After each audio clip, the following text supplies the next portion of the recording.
தேவனுடைய பரிசுத்த நாமங்களுக்கு துதி கன மகிமை உண்டாவதாக.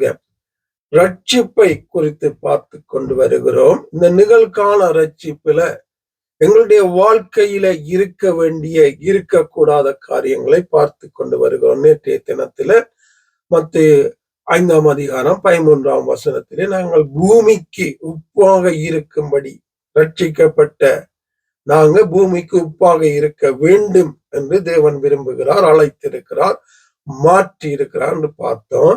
தொடர்ந்து இந்த நாள்ல 14வது வசனம், நீங்கள் உலகத்திற்கு வெளிச்சமாயிருக்கிறீர்கள், மலை மேல் இருக்கிற பட்டணம் மறைந்திருக்க மாட்டாது. விளக்கை கொளுத்தி மரக்காலால் மூடி வைக்காமல் விளக்கு தண்டின் மேல் வைப்பார்கள், அப்பொழுது அது வீட்டுள்ள யாவருக்கும் வெளிச்சம் கொடுக்கும்.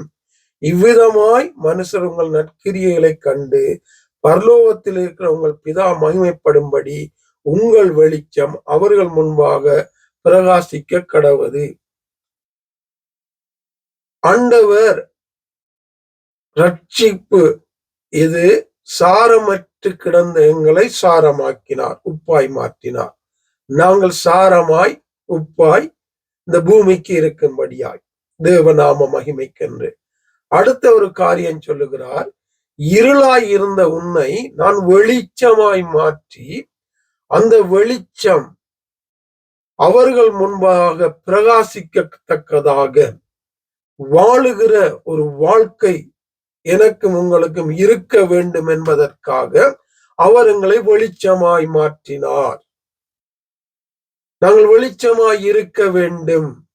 ஒளி அவர், ஒளி, அந்த ஒளியின் பிள்ளைகளாய் ஒளியை பிரகாசிக்கிறவர்களாய் இருக்க வேண்டும் என்று என் ஆண்டவராகிய தெய்வம் என்னிடத்திலும் உங்களிடத்திலும் எங்களை ரட்சித்து இந்த காரியத்தை அவர் எதிர்பார்க்கிறார்.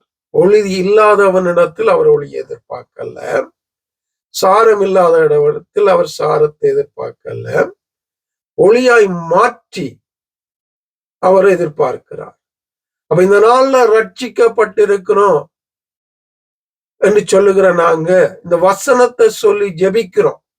ஆண்டவரே, எங்களை உலகத்துக்கு ஒப்பாய் மாற்றி இருக்கிறேன், ஒளியாய் மாற்றி இருக்கிறேன், மலை மேல் உள்ள பட்டணமாய் மாற்றி இருக்கிறேன், நன்றி துதிக்கிறோம் என்றெல்லாம் ஜெபிக்கிறோம். அவரை ஏன் மாற்றி இருக்கிறாரு என்பதை யோசிக்கிறோமா? மாற்றப்பட்ட நாங்க ஒளியா இருக்கிறோமா என்பதை யோசிக்கிறோமா? இன்னும்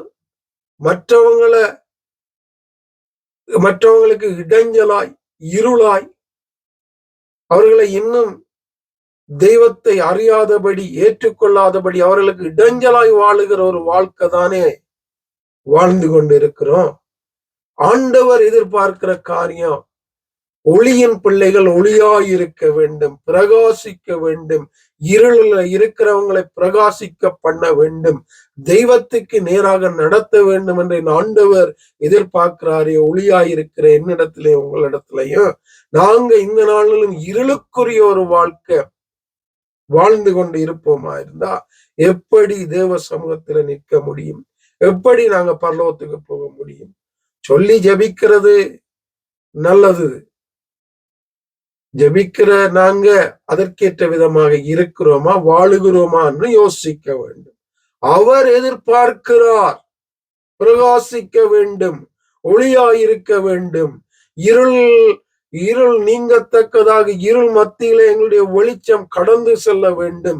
இருளில் இருக்கிறவர்களை ஒளியாகி அந்த தெய்வத்தின் ஒளியினிடத்திலே நடத்துகிற ஒளியாக நாங்க பிரகாசிக்க வேண்டும், வாழ்க்கை இருக்க வேண்டும் என்று என்னிடத்திலும் உங்களிடத்திலும் தெய்வம் எதிர்பார்க்கிறாரு, ரட்சிக்கப்பட்ட எங்களிடத்துல. அப்ப அதை செய்யாம ரட்சிக்கப்பட்டுட்டோம், தேவனுடைய பிள்ளைகள் பரலோகம் போயிடுவோம் என்று சொல்லுகிறதுல எந்த பிரயோஜனமும் இல்லை. யோசிக்கணும். ஒளி என்றால் அவர் விரும்புகிறபடி ஒளியாய் மாறணும், வாழணும், பிரகாசிக்கணும், இருளில்லாதபடி வாழுவதற்கு முயற்சிக்கணும். இப்படிப்பட்டதான ஒரு வாழ்க்கை என்னட்டே உங்கள்கிட்ட இருக்கான்று இதனால எங்களை ஒரு விசை தேவ சமூகத்துல வைத்து ஆராய்ந்து பார்க்க ஆவியானவர் என்னோடும் உங்களோடும் கூட தொடர்ந்தும் இடைப்படுவாராக. ஆமேன்.